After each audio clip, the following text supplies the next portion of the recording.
Tu rentres des cours un soir, après une journée horrible, encore. T'es prête à tout abandonner cette fois. Tu vas dans ta chambre, tu fermes la porte et tu prends ce morceau de papier, cette lettre de suicide que tu as écrit maintes et maintes fois, encore et encore. Tu prends cette lame de rasoir et t'ouvres les veines pour la dernière fois. Tu prends cette bouteille de pilules et les avales toutes. Tu t'allonges patiemment, tenant cette lettre sur ta poitrine. Tu fermes les yeux pour la dernière fois.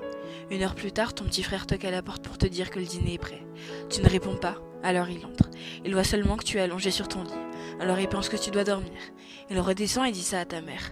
Elle monte dans ta chambre pour te réveiller mais remarque que quelque chose ne va pas. Elle prend la feuille que tu as dans les mains et la lit. Sanglotant, elle te secoue. Crie ton nom mais tu ne réponds pas. Ton frère, désorienté, court dire à ton père que ta mère n'arrive pas à te réveiller. Ton père monte les escaliers affolé, voit ta mère en train de pleurer, tenant fermement cette lettre contre sa poitrine, près de ton corps sans vie.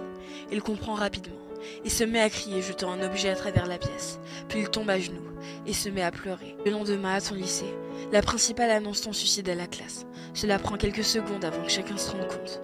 Puis tout le monde devient silencieux. Ils se blâment tous. Les professeurs pensent qu'ils ont été trop durs avec toi. Ces filles populaires repensent à tout ce qu'elles t'ont dit de méchant, bêtement. Ce garçon qui avait l'habitude de t'ennuyer et de t'insulter ne peut pas s'empêcher de se haïr pour n'avoir jamais osé te dire à quel point il te trouvait belle en réalité. Ton ex-petit copain, celui à qui tu disais tout, celui qui t'a largué. Pourtant, il ne peut pas supporter d'entendre cette nouvelle. Il s'effondre, se met à pleurer puis quitte la classe. Les amis, ils sanglotent aussi, se demandent comment ils ont fait pour ne pas se rendre compte que quelque chose allait mal. Ils auraient aimé pouvoir t'aider avant qu'il ne soit trop tard.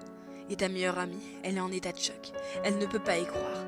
Elle savait ce que tu traversais, mais elle ne pensait pas que ça allait aussi mal, au point d'en finir. Elle ne peut pas pleurer. Elle ne veut rien ressentir. Elle se lève et sort de la classe. Dans le couloir, elle s'effondre par terre, tremblante. Se met à crier, mais aucune larme ne sort. Quelques jours plus tard, à ton enterrement, il y a la foule. Beaucoup de gens te connaissaient. C'est cette fille pétillante, celle qui était toujours là pour les autres. L'épaule sur laquelle on pouvait pleurer. Ils parlent tous avec de bons souvenirs qu'ils ont eu avec toi. À tous, on peut voir des larmes couler de leurs yeux. Ton petit frère ne sait toujours pas que tu t'es suicidé. Il est trop jeune. Tes parents lui ont seulement dit que tu étais décédé. Ça le blesse. Ça le blesse énormément. T'étais censée être sa grande sœur. Tu étais supposée être toujours là pour lui.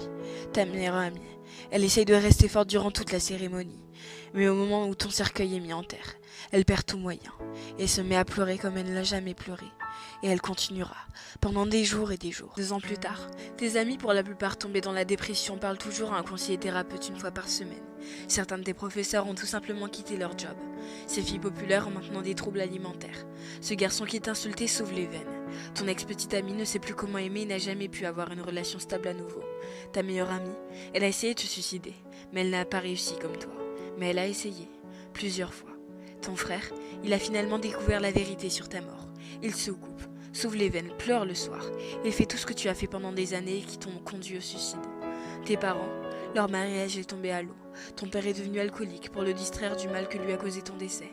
Ta mère est tombée dans une profonde dépression qui l'a tuée à petit feu. Il a scrollé toute la journée dans son lit.